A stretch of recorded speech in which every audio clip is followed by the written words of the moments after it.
blinkies? We have red blinkies.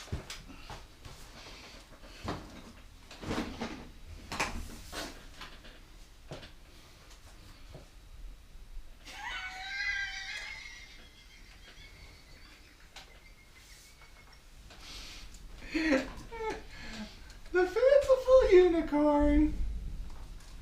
This is what I do to him all the time, guys. Yes, this is how we start shows and why I can't get a straight line no matter how I look at it. Lock and roll, man. Lock and roll. You used that last show. I know, but the radio show doesn't know yet. No, that's true. That's true. So you probably may have seen our oopsie. So we're going to try this again. Take 2. Well, actually, not quite. This is show 75. Yes. We're recording this time with the, same setup that we had last time so that you kind of can see the other direction. Maybe the next show we'll put it on Scott so you get, shot at his nose hairs. Or your hair. Or we'll, I don't know. We'll be creative. Maybe we'll, what we ought to do is bring a 360 cam in and just have it slowly rotate. Well, you don't need to do that. It shoots 360? Yeah, they just spin the app when I do it. Oh, okay. So you can turn around and look at whoever. Yeah, we need to figure out how that thing can be sound hooked up. So if it hears my voice, it goes, and then turn it back to you, like the old conference rooms we used to do. Well, the worst part is the 360 camera is also waterproof. What do you need to record 360 underwater? Well, that's so that they have it as video evidence when you get eaten by a shark. You didn't see it coming, but the camera did. Nice. And you know what? We were going to show you this before, but this is, whatever. It's screen logos. Exactly. Why am I talking to this microphone? I don't know. Because it's that microphone over there. Yeah, well, that too. Oh, that too. You ready there, buddy? I suppose we is. Let me actually get this thing down for a second so we can actually see our mnemonic memory device, which is better known as Word. Go. Boop. I'm just going to make him one of those little clickboards, folks. Hey guys, welcome to another exciting issue of On the Trail with Kevin and Scott. That's right. I thought this was a podcast and a show. Show number 75. Yes. You know, power right through that. I'm going to do my best to try and say the show number at the beginning of every show. That way you guys don't go halfway through going, what show is this? But that's besides the point. Hello, Patreons again. Thank you again for the lighting system. Moving on from that, well, I will let you all know that I am the parts guy. I do not use proper tools. I barely sometimes will use the torque wrench unless Kevin's standing over me saying, I basically just a slapstick parts guy that comes up with a bunch of really inappropriate humor at the wrong time, but this is a family show, so I'll keep that clean. And directly in front of me would be... I'm Kevin. I'm the engineer. I'm kind of the technical guy on the show. I do read instructions. I do use the right tools. And I actually follow those instructions. And, Scott's laying it on a little thick. I've worked with him. He does know how to use a screwdriver. I'll grant him that. Yeah, and like you say, I'm the best guy to hold the zero into the tape measure. This is true. He does that exceedingly well. Yes. So, speaking of which, while we will share what worked for us and well as what didn't, like improperly tightening the terminal on your battery, yep. It's really up to you to choose what you want to do to your Jeep. And we beg upon you to do your research, read the instructions, and... as always, please follow them. That's right. This is what happens, kids, when you have too much coffee and too much caffeine in the afternoon. All of a sudden, I sound like I am one of the auctioneers. Yes. So American.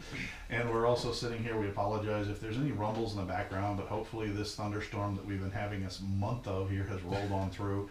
You probably just heard the ding in the background. That was a message from a friend of mine who owns the horse stables I've often mentioned working at, and helping him around. And they had a microburst there, and it just blew down one of the small buildings and actually threw pieces across the field, and one of them went right into the new building we built and punched a hole in the roof.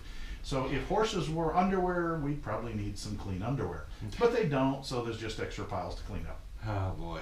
Every time you go over there, you end up just horsing around. You got it. But anyways, hopefully it's a quick cleanup. We can get things handled. So, yeah, you just give me a shovel and I'll get it handled right out of there. Oh, fertilizer. All right. So on that note, hey, we want to again say thank you for show number 65. And hey, speaking of really cool ideas, we want to say a special shout out to Chris again. Mm-hmm. Yeah, he sent us a message while we were recording about a cooling subject, and so also Scott sent us a great email, no relation to the others, to me, about cooling issues, and we covered about how to keep your feet cold, but we skipped an important part. Keeping your Jeep cool. Yeah, and in Florida, that's really kind of important. It is, and we do continually see Jeeps, letting off a little steam, and not in the good way. I just do what I do, flip my hood up when I'm sitting there in my Jeep while idling at work, while having a sandwich, and everyone's like, why do you have your hood up? Because it runs cooler. Well, it does. So I think that's going to be a topic that we will chat about on this show just a little bit, is some of the pros, cons, problems, solutions, lessons learned. Yeah, pretty much. And so if you do, go ahead. Go ahead. No. I just was going to say, what obstacles to avoid in Florida, like some of us learned the hard way. Yeah, don't want to muddy those waters. So on that note, I wish it had just been mud.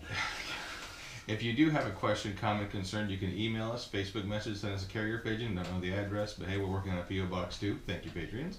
But on that note, also, if email us at onthetrailpodcast@gmail.com, or if that's too long, you can try it. Do Oh, forget it. Just try the other one. Yeah, or go to Facebook and send us a message. Yes, that works really well too. That's probably where we get a lot of the comments from. So yes. So where do you want to go from here, Scott? Well, let's start from. You kind of jumped on this one in a hurry. Well, I gotta pee. So basically, Scott, Chris, he had basically, again, some health issues. Good to hear things getting better, Chris. He had a sticking thermostat, and he got it all fixed up, and boom, put a new thermostat in, put the coolant in, and took care of business, and he's back on the road. Everything's running great. If sometimes you're lucky, it's just a sticking thermostat. Yeah, that's unusually rare. Yeah, unusually rare. And then again, with Florida, and I guess what we talked about a couple times, when you're off-roading, you're not really pulling a lot of air through that grill. Sometimes you have obstructions like mud. Sometimes you have a big old honking winch in front of your grill, so the air can't get flowing. So we talked about hood louvers before, and reducing underhood temperatures. All those kind of things help. Scott wanted to know about aftermarket radiators. What to look for when purchasing one. Some people have used the Ford Explorer fan, the plastic fan, the 9-blade fan from a Ford Explorer on their 4.0s. Some people have put the electric fans on and melted electrical wiring and caught Jeeps on fire. And I have to make a little side note about the Ford Explorer plastic fan. Being in the parts world, I have sold a lot of those fan blades because they crack. Because plastic and the heat, basically, my ex at the time, her Explorer, I had to replace 2 fan blades in 30,000 miles because they started separating. Oh, and let me throw a curveball at you. Don't jump at the fact that all plastic fan blades are bad. It's certain types of plastic lose their plasticizers, which seems kind of oxymoron, but it's the chemicals added to the solid plastic to make them flexible. Yes. And then when they lose that due to heat, they get brittle.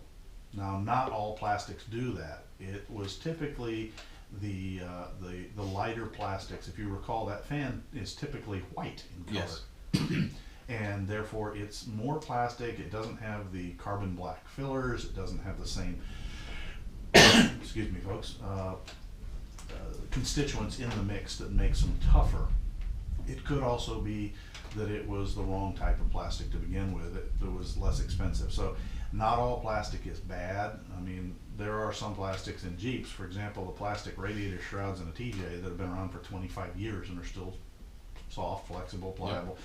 So just don't diss every plastic fan. But the Ford Explorer one is noted for getting embrittled and going bink. Speaking of plastic, and one thing to think about, and Kevin and I cough, how I am literally cheap, and I bought I bought a good brand clutch kit. Yeah. It came highly recommended by a lot of people, and it had a plastic throwout bearing. I know. And within a month. Were you standing in Ron's shop when he sent me the picture of that plastic throwout bearing? I'm the one that told him to send it to you. That's what I figured. I knew there was some... And that's going to be part and parcel. Let's not overdo that, because that's a little bit of what I'm going to do. I've gotten enough feedback on several items from different shops again, saying, would you please share this? The last one was really good. So I have... tips from the shops also for this show. Okay, so hey, that's a nice teaser. So stay tuned, kids. There's going to be some fun learning and going on. But anyways, you talked about service life, because one guy in the reviews I read said that his brother was an engineer. I'm like, okay, cool. This sounds like Kevin all over again. Well, his brother talked to him about how, well, they engineer with the plastic, so I would go ahead and use it. Well, he's used it, had a problem with it. After seeing the picture, and you bring up that what's called a service life, and so the plastic has a service life, whether it be a radiator fan shroud, or a plastic bearing. You kind of convinced me, come up off the coin for the extra $30+ and bit the metal one. It really is, and I'll go into depth on that in that segment a little bit later. So I don't want to steal all the thunder from the tech tips from the garages. There you go. So let's chat a little bit about cooling. All right, and I'll start off, folks, talking a little bit about my own cooling woes with my TJ. Nothing really at the time this happened. The engine, power plant, transmission were all pretty stock. Did have a lift, did have an SYE conversion in it to help. But, as far as what you would consider heat generating componentry, there was nothing abnormal. Went down to play at one of our little off-road parks here in Florida. Now, one of the things that is a challenge here, and I think I've mentioned this before, some of the more astute listeners may recall this, but it's kind of hard to have a mud pit with sand. Yeah. You tend to have a sand pit that's full of clear water. And even if you churn it up, it's not real slippery. No. It's kind of gritty. So I keep thinking gritty kitty litter. Oh, God. So in order to create a mud pit trail, at this particular off-road park, they tried to create one with some, brought in clay, which is what you need for a muddy, mud crossing. And it kind of still drained away. And they figured out what they could add to the sandy mud, the sandy clay mix that they already had in this little trench. And they brought in peat moss. Yeah. Lots and lots of peat moss. Peat moss, isn't that That's Ecuadorian for concrete? No, but should be. It is a mostly rotted plant material that's been put into a bog. The plants died and the bog got drained and it got really compressed, and it's what I would call very young coal. If it's Roscoe, it would be Roscoe Young Coltrane. Oh God, where did you come? Well, Coltrane in the music, Roscoe P. Cole from the...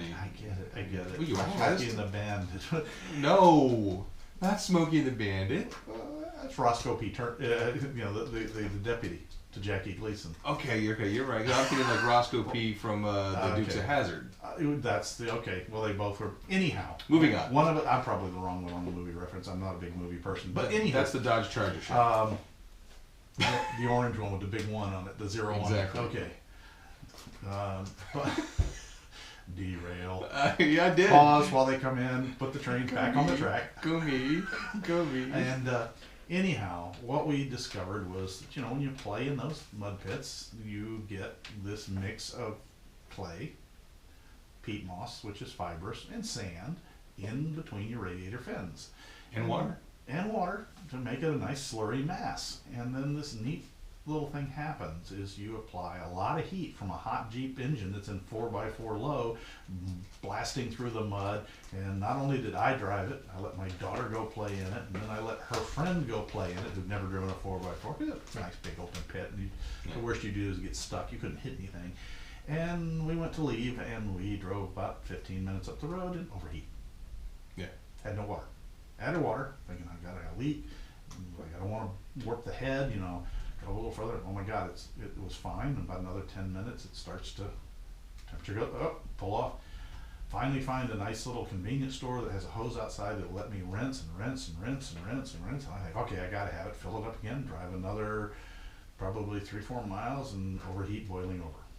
And finally, I give up and get a hold of a friend of mine who had a flatbed trailer. This was before I owned mine, who didn't mind getting up, getting in his truck, hitching up the trailer, and driving an hour to come pick up the Jeep and us and drag us back to the house where I put water in it, backed it off the trailer, thanked him, and then started doing forensic research.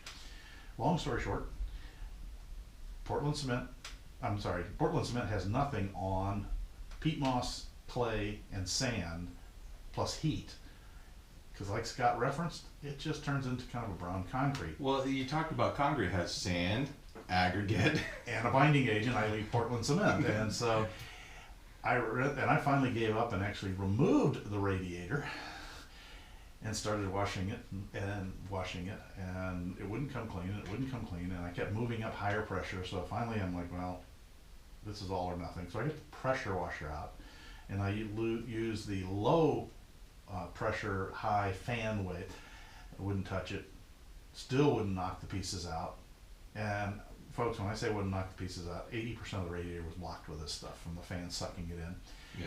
And finally I'm like, well, I got nothing to lose, so I go to the high pressure fan. I did finally get the caked hardened material out of the fan core. Problem with is all the fins went with it. So bought a new radiator.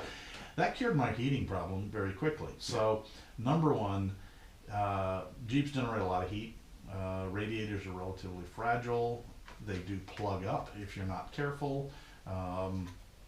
So let's talk about sources of overheating. Obviously, plugged radiators, a big one. Right. Another easy one is thermostat failures. If you're not running a safety stat, and I'm not talking about the brand, I'm talking about the type. Right. Although safety stat took its name from that type of thermostat, and these are ones that are designed that if the system that opens the thermostat fails, it fails to the open position. Right. And all they do for that is it has an extra spring and a different chemical, and believe it or not, the active ingredient in thermostats is wax. Wax mixed with ground up copper. And what that does is it has a tremendous coefficient of expansion. So as it gets hot, it swells. And it actually pushes a plunger that pushes the valve open in a normal stat. In a safety stat, they use it the other way. It pulls the valve open when it gets hot. All right. Okay. And it has a big spring so that if that wax mixture fails, the spring pulls it open. Okay. They've just kind of inverted the technology. I'm a big fan of those. I run that now in mine, safety type stat, so that it fails open in 99% of the cases, so that if your Jeep just won't warm up, okay, I can live with that for a little while until I go put a new thermostat in. Yeah. Other things to look for, and this is probably one of the bigger ones, is collapsing hoses. Yeah. I'll ask you, Scott. Well, no, I know you've already done this, so this isn't any good, but a lot of people are running around in TJs with factory installed radiator hoses. Right. Yet the last TJ was off the line in 06. It's now 19. Yeah. Okay. Folks, that water pump on a inline 6, and all, pretty much even the V6s and the JKs and TJs, they put a pretty strong pull suction on that lower radiator hose. And once the rubber deteriorates, it doesn't have to leak, but it begins to collapse like a soda straw with your finger over the end. It collapses down and restricts water flow. And you need a lot of water flow through those little front radiator grills that they have in most of the Jeeps. There's not a lot of airflow. I also remember back in the old days, and I'm showing my age, where a lot of hoses had springs in them. Correct, and I don't see those anymore. And they were there because the hose technology wasn't there. You know, the Firestones and all the other different manufacturers of hoses. I'm pulling some blanks on it right now, but you know, they have changed how they make the hoses. There's a real science to it, and they're multi-layered so that they can stand up to that kind of suction for a while. Yeah. And eventually they lose their structural integrity. They're still not leaking. Yeah. See previous statement about service life. Yeah, and they collapse. Other things to check. This one's a simple one, and a lot of people miss. Fan clutch. Nope. Oh, what? Although that's a good one too. So, Radiator cap. oh yeah, we talked. We mentioned that. The before. radiator cap has to hold the rated pressure. You know, usually it's 10 psi. It has a little what's called live rubber gasket when it clamps down. It's also got a spring for the blow off. It's got a vent lever typically for relieving pressure if it has to. If not, the factory one doesn't have that. It's a quarter turner to vent. But those wear out. And the wear out is a slow creep, so you don't really notice it. You just suddenly realize, well, yeah, I've been losing a little bit of coolant out of the overflow bottle, you know, and you go, well, do I have a leak? No, I don't have a leak, but I just keep losing a little bit out of the overflow bottle. It could be the radiator cap is beginning to show its signs, and it's only leaking steam at higher pressure levels. So that's another thing to check. Or to me, it's just like, you know what, that's every year or every 2 years I just replace it. Yeah. They're inexpensive. When you do, look at the filler neck on the radiator. Is it corroded? Oh, Is yeah. it gunked up? You can see right down inside the radiator sometimes. Right, you can. Another source is if your water is very, very hard, okay, and you've used a lot of hard water over the years, when he says you look down in the radiator, you can see the end of the tubes might well be blocked with calcium deposits or corrosion. Right. All of those kinds of things develop. Another one that's classic with hard water is the water pumps are aluminum. Yeah. In all of every one of the engines out there since way back when. And if your water is hard, it can cause corrosion of the housing and the blades in the impeller. And I've actually had a person come in and we pulled the water pump off. It was having chronic overheating. And the impeller was worn down to next to nothing. It was just a flat disc, which will actually move some fluid, but not very much. No. Putting a new water pump in. And that you can check simply by opening the radiator cap and revving the engine. And if you see the coolant level move, like draw down and come back up, or you see flow in the radiator, well, your pump's moving pretty well. If you don't see a lot of movement, it might be something worth a diagnostic check. Yeah. And again, on a TJ, it's a simple job to swap out a thing. Now you said another one, fan clutch. I've replaced my fan clutch, and that's one that you go, well, it always spins freely. You know, well, the key is run your Jeep up to temperature, and then as soon as your temperature gauge is reading about 210-ish, you know, sitting still. And for those of you, if you're having this problem in the winter, you can always put a piece of cardboard in front of the radiator, but watch the temperature closely. Yes. As soon as it gets off, shut off the engine. We don't want to do this running, and then run around, open the hood real quick, and then reach in with gloves and see if you can turn the fan. If you don't have any gloves, what's Kevin's thought on using an oven mitt? Well, that's fine. Just don't use it for food anymore. Well, I'm just thinking that greasy flavor just make doesn't sure you really do this, like you said, shut the engine off. Yes, I don't want to hear anybody. That fan should not be rotating. Yes. The key is a resistance under the hot system. You should you should be able to turn the fan, but it should put up a pretty good fight for you trying to turn it. Yeah, you can free spin it. Yeah, when it's cool, that you can kind of free spin the thing. And now it doesn't free spin real loose when it's cold, but you know you can move it with fairly easily. But when it gets hot, it's supposed to lock up. That coupling that's down in that little fan clutch does go bad. And it's another thing that's relatively easy. It's 4 bolts to take the fan off the end of the pulley, or depending on the model, some are held on by 4 little bolts, and the other ones are actually screwed onto the end of the pulley shaft of the water pump. Those are a little tougher. They make a wrench that you can tap them off with, or you can just get one of these honking big crescent wrenches like I've got that I use on the suspension geometries adjustments. It opens up, you know, about 4.5 inches. I have a Widowmaker too that's used to get trailer balls off and on. Yeah, same thing. And then you take the blades off the back of the thermostatic switch assembly, the center hub, transfer them onto the new part. So don't be surprised if you order a fan clutch and it comes in a box and it doesn't have blades on it. You're supposed to reuse your blades and then put the whole thing back on and tighten it firmly. I have helped somebody fix a radiator who spun it on by hand and started the Jeep thinking that starting the engine would tighten it. And then as soon as he turned the engine off, the fan kept spinning and unscrewed itself right into the radiator. What did we learn? Read the instructions and follow them. Well, so pretty much we covered this. Obviously, the radiator would be the last. Yeah, and you know, radiators for most of the Jeeps aren't that expensive or that hard to change. But I don't start with the radiator because unless it's blocked, leaking, broken, it's probably working more or less okay. Yeah. If you have a lot of scale line deposits in there, that's one thing. Radiator flushes, The radiator's that bad. Just they're cheap enough in that aspect yeah, to get because rid of it. there's other. The thing is, radiator flushes can also be detrimental to aluminum engine blocks and aluminum heads. Unless you've used them from day one. Yeah, yeah. You know what I mean? One of the things I would constantly, literally, if you get the coolant that's 50-50 already pre-mixed, if you need to, if there's nothing else available, use distilled water. Yeah. You know? Use distilled water is very good. If your water is extremely hard, I'd say use distilled water. It's if cheap. you have grit in your water, and this is the barn, you know, it's a well, Coming out of a well. and it's sandy. Pour the water through a coffee filter.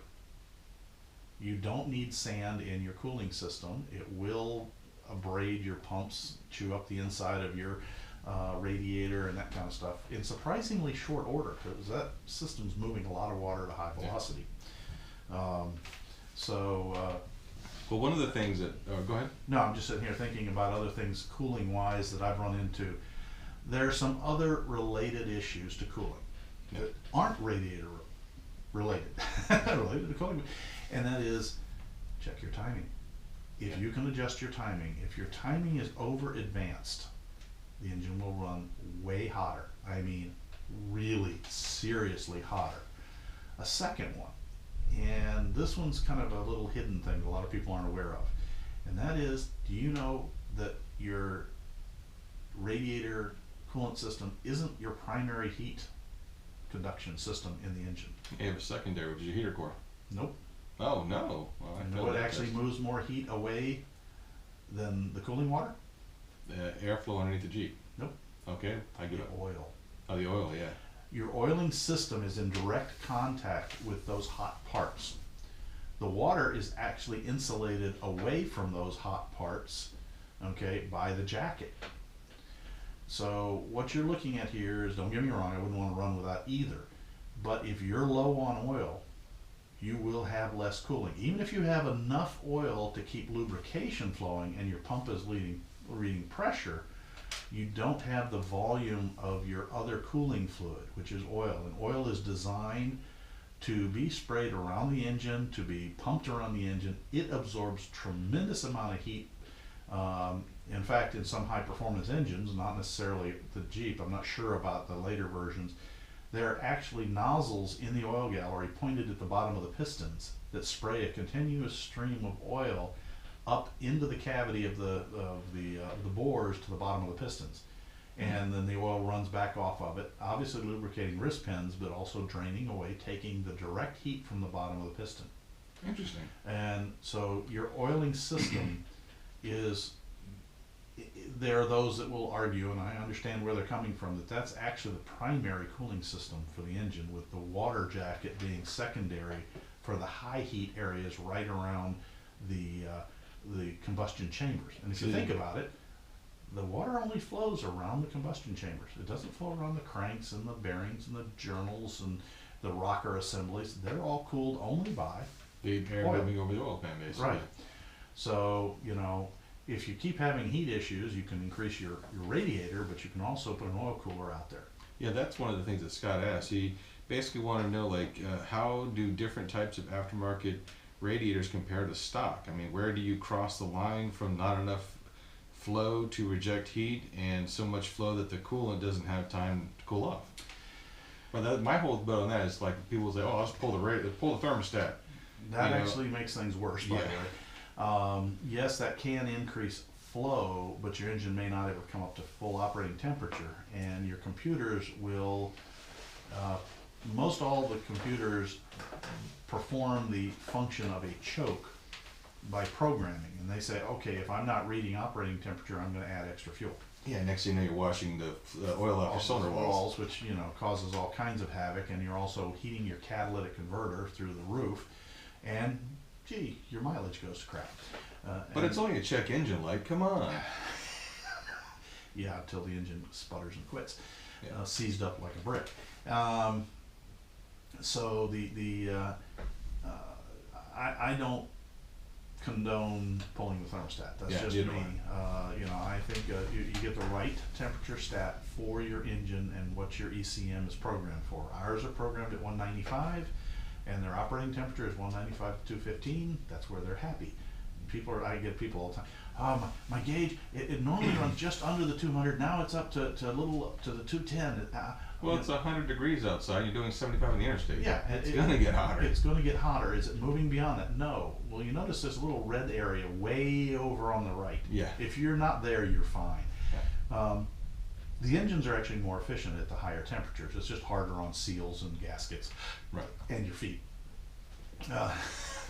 Particularly if you're running one of those Jeeps where you've stripped out all the floor insulation. And Well, see how other show, we've talked about that. Well, in my opinion, though, like the aftermarket radiators, as cool as they are, I mean, we all see the catalogs. You know, unless you're running a high compression, stroked out motor like Ron is, you know, a factory radiator cooling, in my opinion, is going to be enough. Yeah.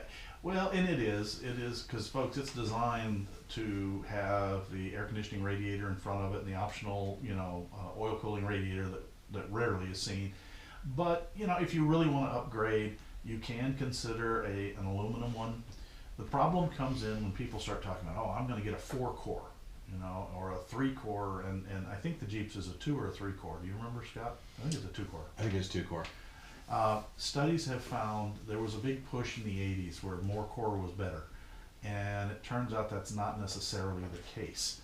What happens when you have 4 cores, and that's the number or rows of fins or tubes from the front of the radiator to the back where the engine is. Yeah. And what is happening when you stack up 4 of them, you get the greatest energy, heat transfer on the first one. The second one, the air is a bit warmer, so it's okay, but by the third and the fourth one, you're not actually losing any heat. Yeah. Okay. And it was turning out that you were adding a lot of drag to the water going through these multiple tubes and not rejecting any more heat. In fact, in many cases, you were rejecting less heat and you're putting more strain on the pump. So it's pretty much been, the research I've seen says, there are situations for 3-core, but 2-core turns out to be about the happy medium. The happy medium. Now, what they have been doing is coming up with multi-pass versions. And that's where the tank is divided and you get the upper half of the radiator might be the first flush, the upper half would be the first hot water going through, and then it hits the tank on the other side, goes down, and then comes back across. And so you literally have the equivalent of 2 stacked radiators on top of each other, not in front and back of each other. And I'm not sure what the TJ's is. I believe it's not. I think it's just tanks going both. There's a lot of science there. My biggest thing is the plastic tank radiators, like on my TJ. I do have an issue with the seam between the plastic and the body of the core section, as they call it. And eventually that plastic fails and it starts to leak. On the other hand, I've seen brass radiators with brass tanks look as beautiful as can be, and guess what? I've seen them corrode and start to leak at the solder seal. Yeah. All aluminum radiators seem to have better vibration resistance with a provision that they are mounted correctly with vibration isolation. All aluminum radiators that are bolted directly to the front sheet metal tend to crack. Yeah. Because the steel transmits too much. You have to use, and most of the reputable, like Mr. and a few of those other ones, send you you'll notice that there's a big slot on the mounting flange, and they send you these hard rubber washers. You're supposed to slide into those slots and then stick the bolt through that with a big washer on it and have it isolated. So cooling in a Jeep, timing, sufficient oil, clean water, 50-50 mix. Plain water does not cool better than a 50-50 mix. What about water wetter? Water wetter is a surfactant. And I actually do use a brand called Redline in the TJ. It helps. Surfactants are basically soaps. You can overuse them and they actually decrease efficiency if they're overused. Right. But they do tend to increase the physical surface contact between the water and the metal, helping to increase heat flow. Particularly if you have an older engine that might have had an issue that got some oil in it, because oil and water don't mix, as we all know, but the oil will plate out on the metal inside the cooling passages. Well, if you have a barrier of oil, even if it's only a micron thick, between the metal and the water, guess what? It doesn't cool real well. No. And water wetters, as they call it, or surfactants, tend to break down that oil. Okay? Okay. So does a good flush. You know, and I am not, as much as I don't like oil flushes, cooling flushes can be used judiciously and in accordance with the instructions. The important thing to do when you do a cooling system flush is rinse. Yeah. And after you think you've rinsed it enough, rinse it again. Yeah. You want to get that stuff out of there. There's some better ones that actually come with a neutralizer, that after you finish the rinse, you add a neutralizer and run it through there and then rinse that out. Those are probably the only cooling flushes that I would use. Yeah, the PG stuff we use at work has 2 bottles. Yeah. One's the activant, one's the neutralizer. Yes, and that's the best thing to do. And so, you know, the water wetters, again, judiciously used in accordance with the manufacturer. People are like, well, it comes in a bottle, I'm gonna put the whole bottle in. No. Know the capacity. It's easy enough to Google it online. I think the TJ's, what is it, 2.7 or 3.7 gallons. You'll correct me if I'm wrong, folks, I know. I'm pulling this out off the top of my head. And you're only supposed to use so many ounces per gallon of wetter. And yeah, I actually measured mine out with an old NyQuil, NyQuil cup that's got the ounces on it, and it blurp, blurp, blurp, blurp, blurp. It was like out there doing mixology for a Jeep. Nice. You want one more hit? Yeah. Okay, you're gonna get a half kit on this one. And But on the same note of Scott, there's basically one. I'm trying to love this whole into one thing. Talked about like the air dam underneath the Jeep. You know, we take it out of our Jeeps, we knock the air dam off, and like the airflow underneath the engine, in the engine compartment, and transmission. Like I have a manual transmission. mm-hmm. Does the airflow around the transmission help to keep the transmission cool? Does the airflow around the automatic help it keep cool? Well, first off, let's look at your manual. What does the spec tell you to run in there for gear lube? I use the factory gear. It's Basically 'cause I'm 90 cheap. weight gear lube. Well, no, it doesn't smell like gear oil. It doesn't have any sulfur in it. It's the NSG 370 gear lube that comes in. It's like $5 a bottle, and I buy 2 bottles and do the flush. Okay. Well, the key there is that's a heavier, high temperature lubricant. Okay. And if everything's working properly, your transmission will never get to the point that it really breaks that down. So air cooling underneath the engine is sufficient. Lifted Jeeps have kind of this idea. People look down and they think, oh, hey, gosh, I'm lifted. I got all kinds of airflow out the bottom. Well, not exactly true. And I'm not going to necessarily, this isn't necessarily Jeep to Jeep comparison, but vehicular comparisons. Lowered vehicles with air splitters or air dams up front create a negative pressure under the vehicle, hence why NASCAR was doing it to the point they were scraping the ground, still are, to create that negative pressure and creates a downward force. Well, there is a big hole in the front of the vehicle. I bet there's a radiator in that hole, but when you have that negative pressure, because the air is being forced around the outside of the vehicle, yes, it helps suck the vehicle down, but it also helps pull air through the radiator and out the bottom of the engine.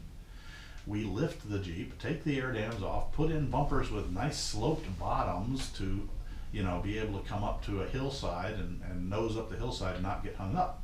And my Jeep's the same way. Right. We're ramming air underneath, creating a positive pressure under the Jeep. If you go fast enough, technically the Jeep might try and fly, probably flip over, but you know, I don't think you can go that fast. I'm worried about you. Well, what? I don't go that fast. Yeah. Yeah. Give me time. No. That's an SR-71 slightly altered. Yeah, so the key there is that in many cases you've created positive pressure. And I throw back to you that you experienced that in your LJ and you just don't remember it.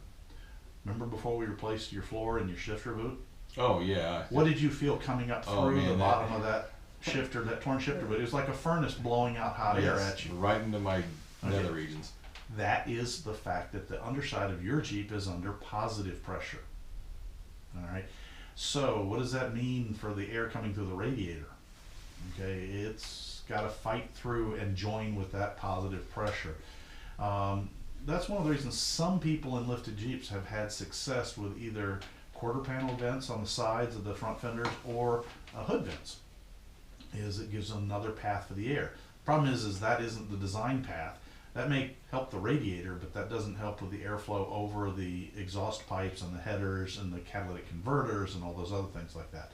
Yeah. I'm not saying that I have an answer for that. A good exhaust wrap will help keep some of the energy in the exhaust system and send it out the tailpipe. But larger diameter catalytic converters. No, do not. Please, not unless you enjoy the smell of burning Jeeps. Yeah. Yes, catalytic converters work better at high temperatures, but the metal also melts. Yeah. So, long story short there, folks, is heat management is just one of those things that we work with on Jeeps. Each issue you come up with of its own unique scenario. I wish I had an answer. I'd probably be rich and not having to use a podcast. Well, again, like, so basically, your opinion on the louvers, yes or no? I'm thinking about doing one just because, why not? The hood's already beaten up and it looks cool. Well, I don't think they hurt in most cases. It's another place, because you're already lifted, you already have that positive air problem now. The front axle's acting as a secondary dam, so the front bumper's got over the air, pushed it down, it hits the axle, where does it go? It gets pumped up into the engine compartment from the bottom, kind of stalling the airflow. Witness the fact that you look at the underside of your hood. I know mine, I have that brown arc from where the stuff has come up and the fan has grabbed it and slathered it across the underside of the hood. Yeah. You look at most other low vehicles with air dams, even though they play in the same wet roads we do, the underside of the hoods don't seem to have the same witness marks on them. Yeah. So air management, fluid management, basically if you just take care of your engine, make sure that your radiators work, you've got the right oil, the right quantity of oil, your timing is not over advanced, you haven't adjusted the distributor or check done engine the lights tuner. off. Yeah, you check engine lights off. Other crazy things that cause temperatures to go up. A misfire. If you're ignoring a misfire, you're dumping raw gas out into the catalytic converter, which is sitting right there in the engine compartment. Getting nice and hot. Getting hot enough to melt platinum. Yeah. So all of those things can contribute to cooling woes. Each one of them has its own little specific problem and own specific cure, but at least you're aware of them. And unfortunately, it's not just a cookie cutter, here's your one answer for all your cooling. It's like with the death wobble. I was about to say the same thing. It could be a number of things that could be a contributing factor. The only thing we can say with absolute certainty, something's not right. Well, yeah. Well, overheating is the symptom, not the cause, right? Correct. Absolutely. Okay, cool. All right. Now, I want to take the second here and jump in to, or do you need to do a break? Yeah, well, we're going to do a quick little break, and then we'll be right back in for Kevin's Garage. Hey guys, it's Scott here, just taking a quick little break. Hello there, Mr. Patreons again. Hey, just want to let you all know that, and Mrs. Patreons, I want to let you guys know to remember to check out the 4x4 Radio Network and our Patreon page. So just a quick little hi and hello and thank you for everything you all do, including sharing the page and information. We're getting really close to a milestone. I'm really excited to talk about it. But on that note, we're going to tippy tire on into Kevin's Garage and see what we got going on here. Hey, Kevin? Yeah. Question, why is the... Never mind. I was going to ask why the remote to the garage door is covered in chocolate. Have you been binging again? Don't ask questions you don't need answers to. Okay. I'm seeing all these Reese wrappers everywhere. Hi, how are you? Actually, I should have known that better. The man loves his chewy sweet tarts. Moving on from that notion. And what are they doing in the top drawer next to the wrenches? Hey, where else would you keep them? Keep them down low, stuff drips on them. Top drawer, they stay clean. And not argue with that logic, sir. So you wanted to tippy tie on in here for a brief flood of knowledge. What you got there for us? Well, I want to share some Professor Powell. Oh God. Student Scott. I'll take that. I've learned so much. I want to take some time and share some hints from other garages, some friends of mine that Tales from the shop. You got it. Tales from the shop works for me, and they're not tales; they're facts. So, facts from the fabricators. Okay, whatever works for you. Okay, I'll shut up now. Let's start with the first one that you already brought up, Scott, and that is plastic throw-rod bearings. Yes. And folks, let me start off by saying, no, they're not bad. Jeep puts them in the vehicles when they're new. But I'll also say they are engineered for stock vehicles. It's with a cost-cutting initiative. Well, that too, but they have a service life that goes along with the life of the clutch, you know. And for stock tires, stock lift conditions, stock loading, catching the word here? Yeah, I have 35s. It's got a lift. I beat on it like a red mule. So it's not stock. Yeah. That tends to cause you to use the pedal more often. Yeah. The clutch. So its service life is probably shorter than that of the clutch lining because you're pumping it in and out. Yeah. Yes, it's self-lubricating. Most plastics that are self-lubricating do it by wear, you know. And Where? Oh, in the transmission. yeah, back and forth, pushing the clutch back in and out, in and out, in and out, which makes them get, we just talked about it, Brittle. hot. Or hot. Yes, hot. And what did we say about plastics and heat? It gets brittle. It gets brittle. I was kind of right. And pretty soon, one of those strokes, you get this, one of the ears takes flight. If you're lucky, it just drops to the bottom of the bell housing. If you're not, it goes winging around in the fingers and gets between the clutch and the pressure plate and makes a general mess of things. That'll be the way mine goes. So, for heavy-duty applications, I'm still a personal fan of all-metal throwout bearings. Right. And it's just a simple fact of life that they have a better service life under high duress situations. Plastic can work, and the thunder rolls. That's for a nature break. Plastic is still serviceable for stock situations and stock usage, but if you're lifted, large tires, geared low, or you just abuse your clutch because you like to bunny shift, you know, at the stoplights,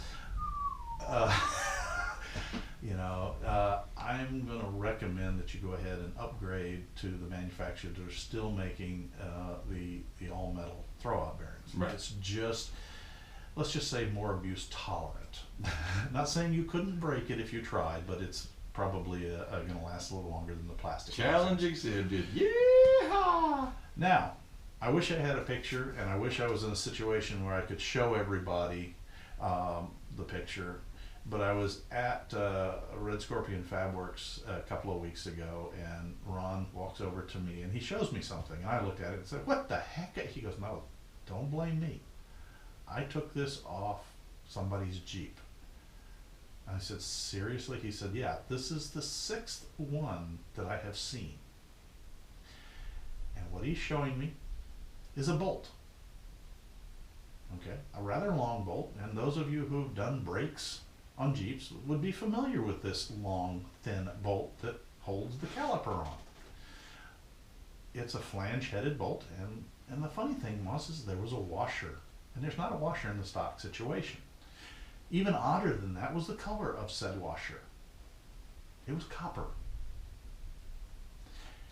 Folks, the copper washers, when you buy brake kits and brake line extension kits, are the gaskets for the banjo fittings on the brake lines. Yes. They are not the washers under the mounting bolts for the calipers. So that's the picture you sent me? Or Ron Ron sent me? sent. Oh my goodness. And Scott's looking at the picture. I'm right now. bringing it up right now, yeah. Cause He I'm may like, well post that on our Facebook page so you guys can see this. Those washers, because it's copper, it's soft and malleable copper. It's designed to conform. There's a bunch of concentric grooves. He just saw the picture. There's a bunch of concentric grooves on the banjo fitting and on the caliper.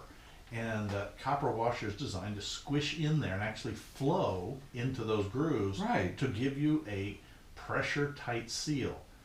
The problem is if you put it on your caliper mounting bolts and then tighten it, it will tighten, but it will extrude over time and squish, and your brakes will loosen and your caliper mounts will come loose. And if they don't fall off, at the very least your caliper will cock at an angle and your brakes will drag and chatter and squeal and hammer. And that's exactly what Ron keeps fixing. And it's another one of those where he said, you know, I'm cutting my own financial throat, but he says, because I get paid a lot to go in here and fix these right, errors.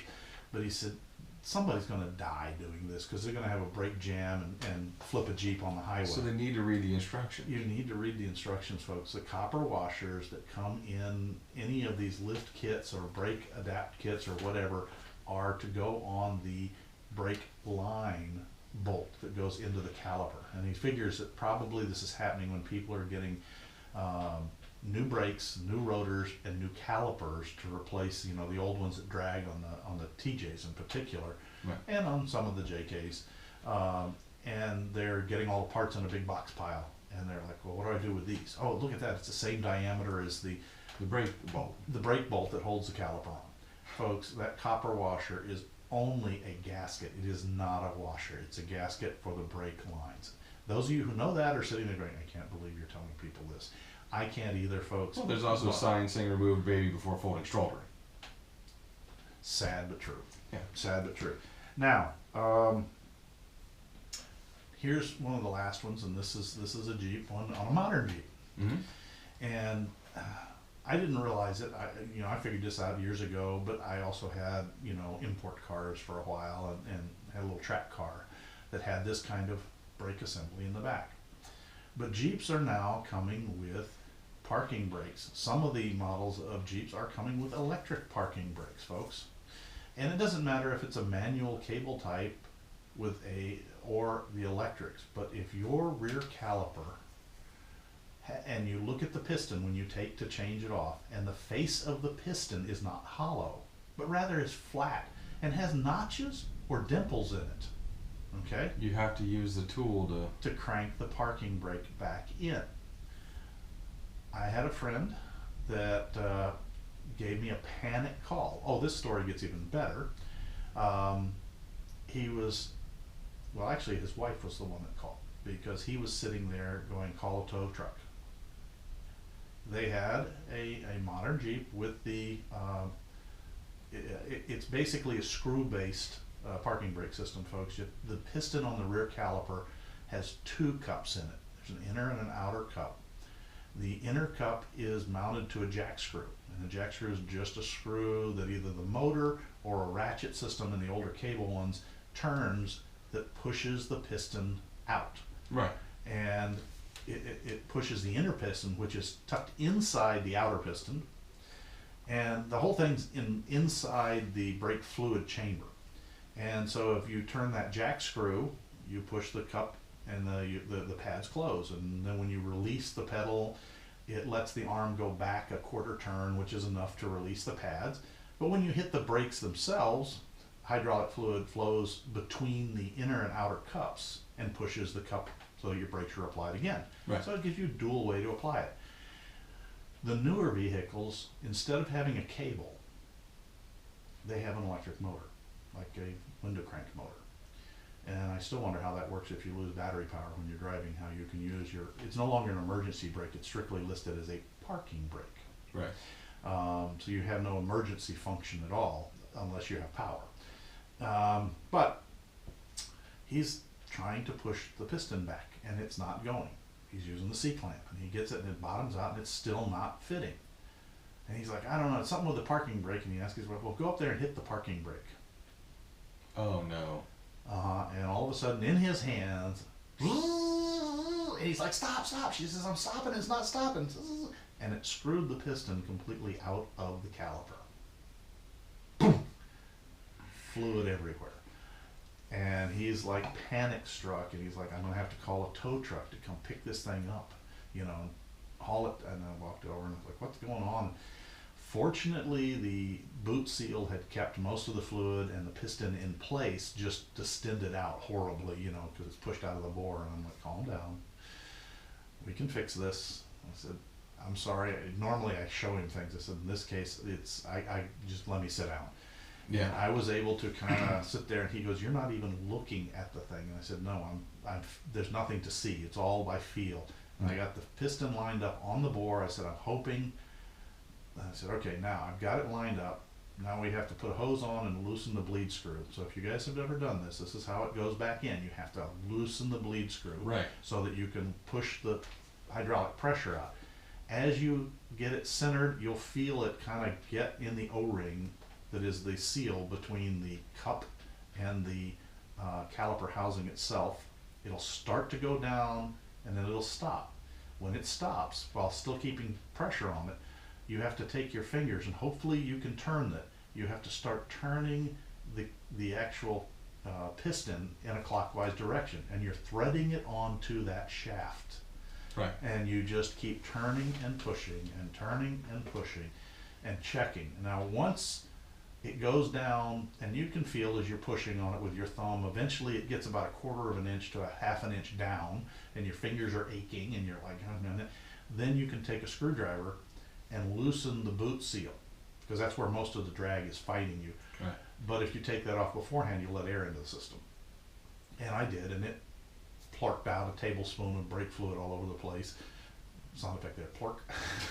And then you just keep, then you can turn it, and it turns until you get a little bit of engagement down. And then we didn't have the tool, but I was able to use a pair of water pump pliers. They're slip joint, F-shaped pliers, for those that don't know what water pumps are, at their biggest setting, and didn't even have to take pressure, just lightly grabbed the edge of the piston and just sat there and cranked and cranked and cranked and cranked and cranked some more, and cranked and cranked some more, and eventually got the piston down until it stopped spinning. It still wasn't all the way down, and this is what throws a lot of people. This is where they get upset. At that point, I'm lifting the boot up periodically, and I'm draining out all the excess fluid, and we finally got all of the fluid out. I tapped the seal down. He goes, but it's still not down. I said, that's because as you're cranking down the parking brake inner piston, even though we had the bleed nipple open to let most of the pressure out, there's enough pressure to start pushing the main piston back out. Okay. And so once it was down, then we took a C-clamp and pushed it back in like you do on a normal set of brakes, and it went slowly right back down home. But the key is you got to run it in first, turning that piston face. Right. Best if you have the tool, folks, it fits in the slots. Now this was on a couple-year-old Jeep. It was not a Wrangler, but it was a Jeep, and it was a 3-point slot that you used, not so it 4. wouldn't be the typical cube. Not the typical cube. This one had 3 points, not 4. Trust Jeep to find a way to make you spend money on special tools. As the Snap-on guy rubbed his hand together, delicious. Yeah. But I found that water pumps carefully on the edge, not grabbing the rubber boot, worked fine, and just kept spinning the assembly down till you couldn't turn it. And it stops pretty abruptly when you hit the end of the thread. Push the piston back, tap the seal back in good and clean, cleaned all the mess up, put the caliper over the pads, put the bolts in, and said, now, before you do anything else, let me close the bleed nipple. And because we actually had a hose and a bottle on it, we actually didn't get any air in the system. We did pump out probably 2 or 3 tablespoons of brake fluid, but it had always been out. And I made sure that we were in a bottle situation, that if it pulled back, lock the bleed nipple down, and said, now hit the parking brake. And I said it should reset itself and settle the pads. And sure enough, I said, release it, put it on again, put it up, we're good. Sweet. Now put your tire back up. So folks, if you encounter that situation, that it's not the little crank lever that you've seen for years and years and years on brakes, but it looks like you got an electric motor with an electric cable back to the back of the caliper, or you've got this little arm with a big coil spring on it that kind of looks like you're winding up a clock spring. Those are the gear driven systems, and use a screw to put the parking brake on. They must be cranked back in when you're changing pads. Yeah. And you must crank them in first, then push the piston back its travel length. Excuse me. If you push the piston back and crank it in, as you're cranking in, it's going to be weird because the face won't, you're like, it's not moving. Yeah, it is. You're pushing as you crank, the inner piston's going in, but the hydraulic force is pushing the face out at the same rate. So that's why I tell folks, just crank it in until it stops, and then push it home, and it should go back and look like a normal piston pushed all the way back with the dust boot seal nicely wrinkled up in an accordion format. Sweet. So those are some tips from the garage given to us by some of the garages around here that fix your Jeeps when you can't, and trying to share a little wisdom so that maybe you guys won't be visiting them quite as often. Exactly. I do hope that saves you enough money too to do the big purchases and let them do the regearing, lift kits, and all the other fun mods that some people just don't want to tackle. And support your local businesses, you know what I mean? I mean, it's good to save money, but support local. Yeah, works for me. Cool. Well, Kevin, I don't know about you, but I think I'm almost out of time. Well, yeah, but let me slip one more short one in there. Sure, go right ahead. This one really will be short. And this one really is only on the barest fringe of Jeep related. Okay. All right. You know, a lot of us, when we Jeep, we also do something else. Oh, so you want to get this in before you lock things down? Yeah, I think you caught the drift there. Yes. Folks, you know, a lot of Jeepers are RVers. Yes. And some campers. of us full-timers. Well, yeah, Scott's full-timers. But this is something I learned. Scott just moved into a new camper or new RV as part of his life plans. New fifth wheel. And we stumbled across one of our bucket list early. We weren't supposed to do this, but we got ourselves a new RV here over at the other side of Florida. Well, he's joining our side, but you guys had cookies. we have cookies. But one of the things we discovered, and I share this with you, if you have a Jeep, and this is important to Jeepers because Jeepers usually come with tools, Yeah. and tools like to disappear. They like to grow legs and walk away all on their own unless they're locked down. And we found out that, do you realize that 80% of RVs come with the same lock on all the outside storage compartments? It's a common thing between manufacturers. They all buy something, and it's known as the 751 syndrome. The key number, if you have an RV and you've got little storage compartments. Yeah, I have my key in there right now. And if you look at that, now this is predominantly the ones that look like the little button cylinders that you see, you know, for opening lockers and things like that. You know, not the big paddle, what they call slam locks, which are the big bronze, dark bronze, that the lock is actually embedded in the handle itself. But these are the little button ones that maybe have a finger pull and a turn tab. If your key says CH751 or 751, it's part of the common typical RV lock. If you have any other equipment, I found out this lock is also found in a lot of toolboxes. Okay, because it's a common lock, a common key. If you're manufacturing hundreds of thousands of items and you don't want to keep track of, okay, this set of keys goes with that RV or that line of toolbox or this, if it's a 751, half of the world has that key also on their key ring. So I can take my 751 key and open up your stuff. Correct. And so there are companies out there. Southco is one. IHL, I can only remember, it's International Hardware or something. If you just actually Google CH751, do that, and you'll find more stuff out there as Scott pulls out his phone, and you'll be like, OMG, to use the modern kids phraseology. There's people that make them, and there are good companies out there that make different grades of locks. I can buy a 5-pack of 751 keys on Amazon. Exactly. So this is what I thought I'd share this. It's just a little teaser out there for the alternate lifestyle. So I unlock your RV. Yeah, you know, you can, it's one of those things, and once again, it's not just RVs. That toolbox, you got that little silver button lock on your toolbox. Yeah. There's a good shot that it's 751. So I'm sitting here, and the Patreons who may see the video will see this bag completely full of 11 locks. Act now, kids, and toward to the 151th Patreon, you'll get a free bag of locks. Joking, no deal. And they're easy to replace, folks. This is even a Jeeper can fix these. You know, you take a screw off the back, you take the nut off the back, you pull the old lock out, and put a new lock in. Don't forget the important part. Oh yeah, and one of the other things is this is RV specific. Is sometimes the doors on your storage compartments are about half an inch thick, and it's a composite, plastic on the outside or aluminum, and aluminum on the inside and foam in the middle. And somebody at the factory kind of was a yutz with the tightening tool and.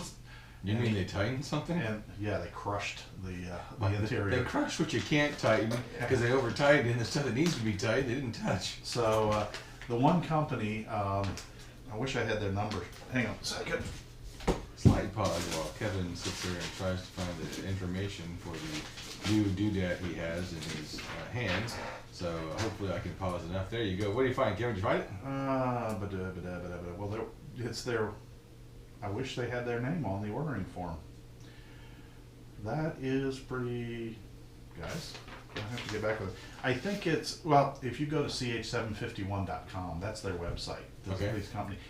And they go through the whole thing. They give you replacing your RV storage locks, but it's anything like that. Anyway, what they also make is an optional washer. And this washer is almost 1.5 inches in diameter with that square rounded corner punch that fits these locks and allows you to go on the back side of your door panel.